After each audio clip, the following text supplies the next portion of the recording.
Hi, I'm Nick Yohn, the District Manager with Critter Control. When we set the appointment, we want to give that customer a follow-up call to make sure that the time set is good with them.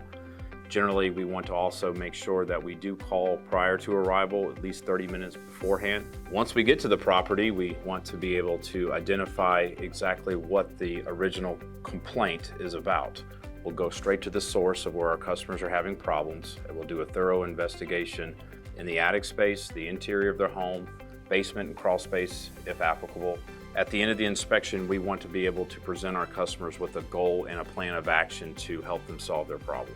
Once the plan has been established, we want to be able to answer any questions that our customers do have, as well as document any safety precautions that need to take place in or around the home while we're performing the service.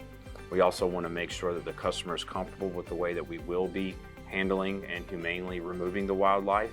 And we also want to make sure that the customer knows every step of the process, because transparency and understanding is very key to what we do. Once the plan is actually approved and scheduled, we'll have our service technicians come out and implement the plan. We will do multiple types of services based on what was agreed upon. We typically want to seal any potential entry points around the home. During that process, if we do find more entry points, we will extract the animal from those entry points that we did find during that process. Now, that process is called the wildlife removal process. So we could be doing primarily work around the roof, or we could be doing primary work around the foundation, or we could be doing the entire home.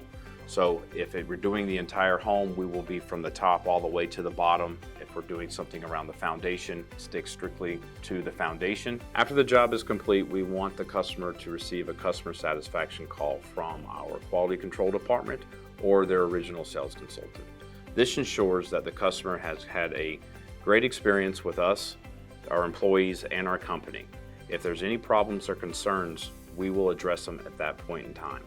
If everything has been completed to their satisfaction, we will ask for them to participate in a short online survey that will rate their experience with us. So our team is highly trained, licensed, and insured. We do ongoing training to ensure that they are up to date on all safety procedures and any continuing education that may be out there for them to be able to take advantage of. We want to be the top-rated company and industry leaders in our field.